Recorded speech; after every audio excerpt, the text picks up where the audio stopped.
Winxclass சார்பாக அனைவருக்கும் வணக்கம். நம்ம இந்த வீடியோவில் என்ன பார்க்க போறோம்னா ஆசிரியர் தகுதி தேர்வு பேப்பர் 2க்கு வந்து 150க்கு 82 எடுத்து எப்படி நம்ம கிளியர் பண்ணுறது. ஸோ இந்த 82 நம்ம எடுக்கணும்னா என்ன படிக்கலாம், ஸோ எந்த கிளாஸ் வரைக்கும் படிக்கலாம், எப்படிலாம் கேள்வி வரத்துக்கு வாய்ப்புகள் இருக்குது அப்படின்றத நம்ம இந்த வீடியோவில் பார்க்கலாம். ஸோ அதை பார்க்கறதுக்கு முன்னாடி நம்ம சேனலை நீங்கள் முதல்முறை பார்க்குறீங்க, இதற்கு சப்ஸ்கிரைப் பண்ணால் மறக்காம சப்ஸ்கிரைப் பண்ணி கூட அந்த பெல் பட்டனில் ஆல் அப்படின்றத செட் பண்ணி வச்சுக்கோ. அப்போ தான் நான் வீடியோ போட்டோன்னா உங்களுக்கு நோட்டிஃபிகேஷன் வரும். வெற்றிகரமாக டிஆர்பி வந்து பேப்பர் 1க்கு வந்து ஆன்லைன் எக்ஸாம் வந்து நடத்தி முடிச்சிட்டாங்க. ஸோ அதுக்கான மாஸ்டர் கொஸ்டின் பேப்பர் TNTET எல்லாமே வந்து விட்டுட்டாங்க ரைட்டா. ஸோ நிறைய ஆசிரியர்கள் வந்து மாஸ்டர் கொஸ்டின் பேப்பர் பார்த்துருக்க வாய்ப்பு இருக்குது. ஸோ ஒவ்வொரு பேட்ச் வைஸாக வச்சாங்க. ஒரு சில பேட்ச் கொஸ்டின் பேப்பர் ஈஸியாக இருக்கும், ஒரு சில பேட்ச் கொஸ்டின் பேப்பர் வந்து கஷ்டமாக தான் இருக்கும். பட் எப்படி இருந்தாலும் ஓரளவுக்கு பாஸ் பண்ணுற அளவுக்கு தான் வந்து கொஸ்டின் வந்து பிரேம் பண்ணியிருக்காங்க. கடந்த ஆண்டுகளை கம்பேர் பண்ணும்போது இந்த ஆண்டு நடந்த பேப்பர் 1 என்பது ஈஸியாகவே இருந்தது அப்படின்றதான் பொதுவான வந்து ஆசிரியர்களோட கருத்தாக இருக்குது. ஸோ கண்டிப்பாக பேப்பர் 2 ஈஸியாக கேட்பாங்க. ஸோ அந்த நம்பிக்கையில் ஓரளவுக்கு நீங்கள் தைரியமாக சந்தோஷமாகவே படிக்கலாம். ரொம்ப டிஃபிகல்ட்டாக இருக்குது.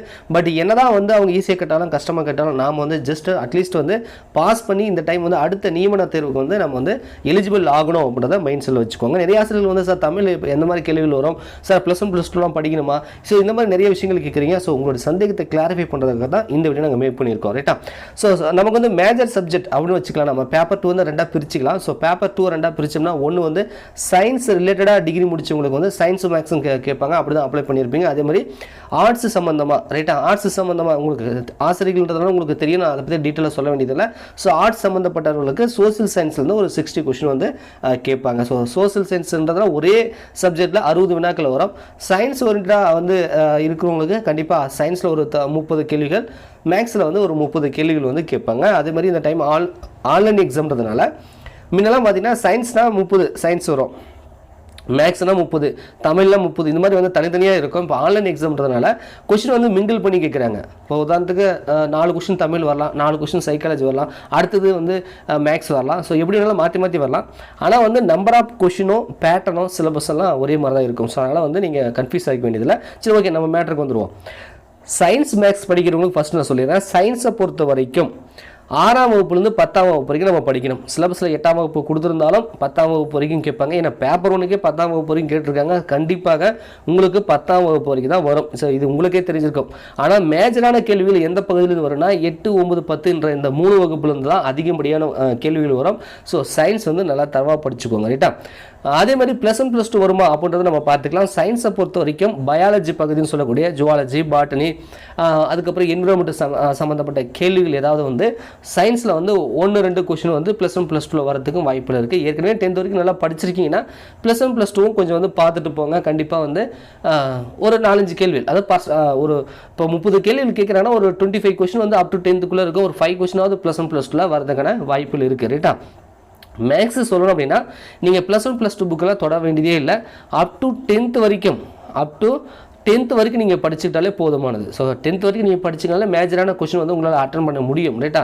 ஸோ 10th வரைக்கும் மேக்ஸ் படிங்க. மேக்ஸ் படிக்கும்போது ஒரே விஷயம் மைண்டில் வச்சுக்கோங்க, இது TNBSC கிடையாது, குரூப் 2 குரூப் 4க்கான மேக்ஸு கிடையாது. ஸோ அந்த சிலபஸை வச்சு படிக்காதீங்க தயவுசெய்து.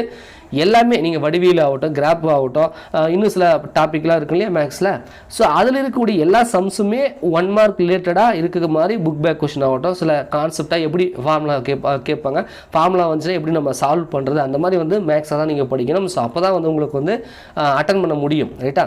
சில நீங்கள் வந்து TNBSC குரூப் 2 குரூப் 4 ஏற்கனவே படிச்சிருக்கீங்கன்னா அந்த மேக்ஸை மட்டும் அந்த லைக் மேத்தமெட்டிக்ஸ்னு சொல்லக்கூடிய பர்சன்டேஜ் கண்டுபிடிக்கிறது, தனி வட்டி, கூட்டு வட்டி, அதே மாதிரி இந்த டைம் அண்ட் ஒர்க்கு, ஸோ இதிலே வந்து உருட்டிட்டு இருக்காதீங்க. அதுலேருந்து கேள்விகள் வரும். ஸோ அதுலேருந்து கேள்விகள் வராதுன்னு நான் சொல்ல வரல. அதாவது TNBSC குரூப் 2 குரூப் 4 சிலபஸில் இருக்கக்கூடிய மேக்ஸ் வந்து டெட்டு கேட்க மாட்டாங்கன்னு நான் சொல்ல வரல. அது மட்டுமே கேட்பாங்க அப்படின்னு நம்பிட்டு போகாதீங்க. மற்ற டாப்பிக்கில் இருந்தும் கொஷின்கள் வரும். ஸோ அதுக்கேற்ற மாதிரி வந்து நீங்கள் படிச்சுட்டு போங்க ஓகேவா.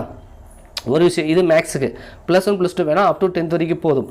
இதே நீங்கள் சோசியலுக்கு வந்தீங்க அப்படின்னா கண்டிப்பாக +1 +2 வரைக்கும் கேட்பாங்க. ஸோ ஹிஸ்ட்ரிலையும் வந்து கேட்கறதுக்கு வாய்ப்புகள் இருக்குது. அதே மாதிரி நம்ம இந்திய அரசியலமைப்பு சம்மந்தப்பட்டது அல்லது இந்திய தேசிய இயக்கம் சம்மந்தப்பட்டது. ஸோ எப்படி இருந்தாலும் வந்து +1 +2 வரைக்குமே கண்டிப்பாக சோசியல் சயின்ஸில் கொஸ்டின் ப்ரேம் பண்ணுவாங்க.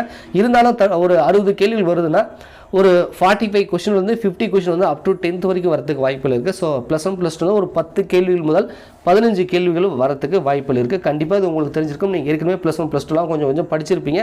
ஸோ படிக்கல அப்படின்னா கண்டிப்பாக வந்து book back box marks question கொஞ்சம் ஒரு முறை வந்து ரிவிஷன் வந்து பண்ணிக்கோங்க ரைட்டா. ஸோ 60க்கு நம்மளோட டார்கெட் வந்து இந்த மேஜர் சப்ஜெக்ட்னு சொல்லக்கூடிய இந்த டாப்பிக்லேருந்து நீங்கள் 40க்கு அதாவது 60க்கு 40 மதிப்பெண்கள் எடுத்தால் தான் உங்களால் வந்து 82 வந்து டச் பண்ணவே முடியும். ஸோ 60க்கு 40 எடுக்கணும். ஸோ அதை மைண்ட் செட்டில் நீங்கள் வச்சுக்கிட்டு நீங்கள் படிங்க ரைட்டா. ஸோ அடுத்தது நம்ம வந்து தமிழ் ஃபஸ்ட்டு வந்து மேஜர் சப்ஜெக்ட் படிக்கணும். அடுத்து நம்ம தமிழுக்கு வருவோம். ஸோ தமிழ் முழுக்க வந்து பார்த்தீங்கன்னா சிலபஸ் சேஞ்ச் பண்ணிட்டாங்க. நமக்கு முழுக்க வந்து இலக்கண பகுதி தான் கேட்பாங்க. ஸோ புக் பேக் பின்னாடி செய்யுள் பகுதிக்கு பின்னாடிலாம் பார்த்தீங்க அப்படின்னா தெரிந்து கொள்வோம், சொல்லும் பொருளும், இலக்கணம், அப்புறம் மொழியை ஆள்வோம், கலைச்சொல், பிரித்தெழுதுக, சேர்த்தெழுதுக, இது மாதிரி நிறைய விஷயங்கள் வந்து இலக்கணம் சார்ந்து கொடுத்துருப்பாங்க. ஸோ தயவு செய்து நோட்ஸை வச்சு படிக்காதீங்க, மெட்டீரியல் வச்சு படிக்காதீங்க. நம்ம பள்ளி பாட புத்தகத்தை வாங்கி 6ஆம் வகுப்புலேருந்து 10ஆம் வகுப்பு வரைக்கும் இருக்கக்கூடிய புக் பேக், அதாவது செய்யுள் பகுதிக்கு பின்னாடி இருந்தாலும் சரி, அது வந்து உரைநடைக்கு பின்னாடி இருந்தாலும் சரி, துணைப்பாடத்துக்கு பின்னாடி இருந்தாலும் சரி, அதாவது புக் பேக் அப்படின்னு சொன்னால் அந்தந்த டாப்பிக்கு பின்னாடி அதுவும் இலக்கண பகுதியும் மொழி சம்மந்தப்பட்ட விஷயங்கள் ஏதாவது கொடுத்துருந்தாங்கன்னா அதையும் நீங்கள் வந்து சேர்த்து படிச்சுக்கோங்க. முழுக்க இலக்கண பகுதி மாதிரி தான் வரும். ஸோ 30 கேள்விகள் குறைஞ்சபட்சம் 25லேருந்து 28 வரைக்குமே என்னுடைய கணிப்புப்படி இலக்கண பகுதியாக தான் வரும்.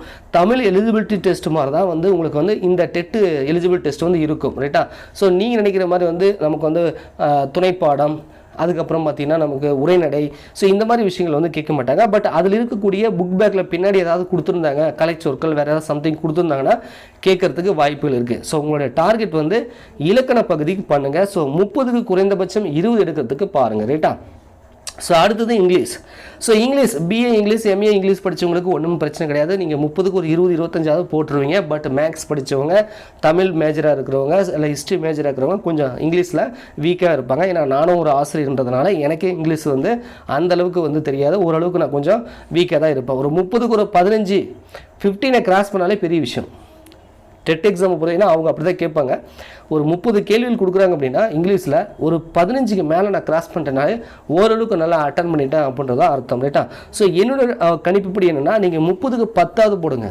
மினிமம் 30 கேள்விகளுக்கு 10வது வந்து நீங்கள் சரியாக அட்டன் பண்ணிங்கன்னா ஸோ இதில் இங்கிலீஷில் 10 மார்க் வந்துடும். இன்னொன்று அடுத்தது சைக்காலஜி. ஸோ சைக்காலஜியை பொறுத்த வரைக்கும் எப்படி கேள்விகள் கேட்குறாங்க, இதுக்கு முன்னாடியும் சரி இப்போ நடந்த பேப்பர் ஒன்றும் சரி, என்ன தான் நீங்கள் வந்து ப்ரைவேட் கோச்சிங் சென்டரில் மெட்டீரியல் வச்சு படிச்சுட்டு போனாலும் சரி, இல்லை நீங்கள் ஸ்டாண்டர்ட் புக்லேயே வந்து படிச்சுட்டு போனாலும் சரி, டைரக்ட் கொஷின் அப்படின்றது ரொம்ப கம்மி. 30க்கு நீங்கள் படிச்சுட்டு போன ஸ்டாண்டர்ட் புக்காக இருந்தாலும் சரி, இல்லை மெட்டீரியலாக இருந்தாலும் சரி, 30க்கு ஒரு 10 கேள்வி வந்துருச்சுன்னா அது வந்து பெரிய விஷயம் அப்படின்ற மாதிரி தான் பார்க்க முடியும். மீதி 20 கேள்விகள் என்ன அப்படின்னா, நீங்கள் ஒரு ஆசிரியராக இருந்து மாணவர்களுக்கு என்ன செய்வீங்க, ப்ரெசன்ட் ஆஃப் மைண்ட். நீங்கள் ஒரு ஆசிரியர், மாணவனுக்கு என்ன ஏதாவது ஒரு சுச்சுவேஷன் நடக்குது, இந்த பிரச்சனையை எப்படி வந்து நீங்கள் சால்வ் பண்ணுவீங்க, எப்படி வந்து நீங்கள் அணுகுவீங்க, அதாவது ஒரு ஆசிரியராக இருந்து மாணவர்களுக்கு எப்படி சொல்லிக் கொடுப்பீங்க, அவங்களுடைய பிரச்சனையை எப்படி தீர்ப்பீங்க, உங்களுடைய மைண்ட் செட் எப்படி இருக்குது, நீங்கள் ஒரு ஆசிரியராக இருந்தால் நீங்கள் என்ன செய்வீங்க அப்படின்ற மாதிரி தான் கேள்விகள் பிரேம் பண்ணுறாங்க. அது எந்த புக்லேயும் இருக்காது. நாம் ஒரு ஆசிரியராக இருந்து நம்மளுடைய மைண்ட் செட்டில் என்ன திங்க் பண்ணி நம்ம வந்து பதில் கொடுக்குறோமோ ஸோ அதுக்கேற்ற மாதிரி தான் இருக்கும். ஸோ அந்த சைக்காலஜி கேள்விகள் வந்து அப்படி தான் வந்து கேட்குறாங்க. ஸோ அதுலேயே வந்து நீங்கள் படிச்சுட்டு போனாலும் சரி, படிக்காமல் போனாலும் சரி, அதில் கேட்கக்கூடிய 30 கேள்விகளுக்கு ஒரு 5-6 கேள்விகள் வந்து நீங்களே வந்து அட்டன் பண்ணிடுவீங்க. படிச்சுட்டு போனதில் வந்து ஒரு 10 கேள்விகள், ஒரு 5 கேள்விகள், 7 கேள்விகள் வரும். ஸோ எப்படி இருந்தாலும் மினிமம் ஒரு 12 முதல் 15 வினாக்கள் வந்து சரியாக வந்து அட்டன் பண்ணலாம் ரைட்டா. குறைந்தபட்சம் ஒரு 12ன்னு வச்சுக்கோங்க ரைட்டா. ஸோ இப்போ ஒட்டுமொத்தமாக நீங்கள் கூட்டி பார்த்தீங்க அப்படின்னா 150க்கு 82 வந்திருப்பீங்க. ஏன்னா மேஜர் சப்ஜெக்டில் 40, தமிழில் டார்கெட் 20, ஸோ 60, இங்கிலீஷில் 10, 70, சைக்காலஜியில் 12, ஸோ 82 ரைட்டா.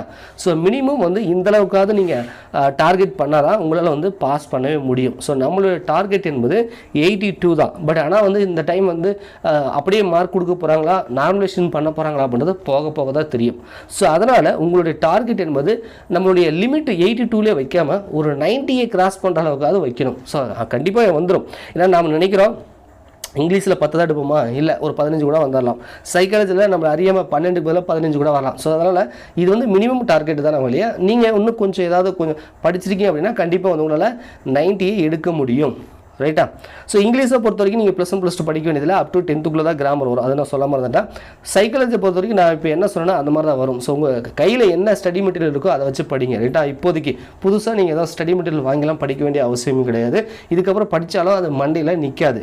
ஸோ சைக்காலஜியில் நீங்கள் ஃபோக்கஸ் பண்ணுறதுக்கு பதிலாக நீங்கள் மேஜர் சப்ஜெக்ட் தமிழ், இங்கிலீஷ் இதில் ஃபோக்கஸ் பண்ணி மேபி அதில் இன்னும் கூடுதலான வினாக்கள் நம்ம அதிகப்படியான ஸ்கோர் பண்ணுறதுக்கு கூட வாய்ப்புகள் இருக்குது. நீங்கள் அதில் வேணால் ப்ராக்டிஸ் பண்ணுங்கள். ஸோ ஆன்லைன் எக்ஸாம்ன்றதுனால நிறையவே நமக்கு டைம் இருக்கும்.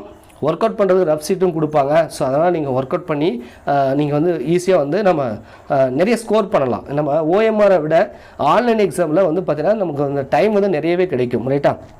ஸோ பயப்படாதீங்க, கண்டிப்பாக இந்த டைம் வரக்கூடிய பேப்பர் 2 வந்து நீங்கள் பாஸ் பண்ணிடுவீங்க, ஈஸியாக தான் கேட்பாங்க. ஸோ இந்த மாதிரி இப்போ நான் வந்து என்ன சொன்னேன்னா அதுக்கேற்ற மாதிரி நான் இப்போ சொல்லியிருப்பேன், இவ்வளோ நேரம் ஒரு 10 நிமிஷம் பேசியிருக்கேன். சரியாக இதை நீங்கள் ஃபாலோ பண்ணிங்க அப்படின்னா நிச்சயமாக வந்து நீங்கள் பாஸ் பண்ணிடுவீங்க அப்படின்னு சொல்லி நான் வீடியோ முடிச்சுக்கிறேன். வீடியோ பிடிச்சினா மறக்காமல் லைக் பண்ணுங்கள். பேப்பர் 2 சம்மந்தமாக மேற்கொண்டு உங்களுக்கு ஏதாவது சந்தேகங்கள் இருந்துச்சு அப்படின்னா கமெண்ட்ஸில் கமெண்ட் பண்ணுங்கள். நம்ம சேனலில் பார்த்தீங்கன்னா சயின்ஸ் இருக்குது, அதே மாதிரி நீங்கள் சோஷியல் சயின்ஸ் மேஜராக இருந்தால் ஜாகிரபி, சிவிக்ஸு, ஹிஸ்ட்ரி இந்த மாதிரி விஷயங்கள்லாம் நிறைய இருக்குது. உங்களுக்கு பயனுள்ளதாக இருக்கக்கூடிய அந்த ப்ளேலிஸ்ட்லாம் கொஞ்சம் செக் பண்ணி பாருங்கள். எல்லாத்துக்குமே PDF கொடுத்துருப்பேன், கண்டிப்பாக ரிவிஷன் பண்ணுறதுக்கு கொஞ்சம் யூஸ்ஃபுல்லாக இருக்கும். நன்றி, வணக்கம்.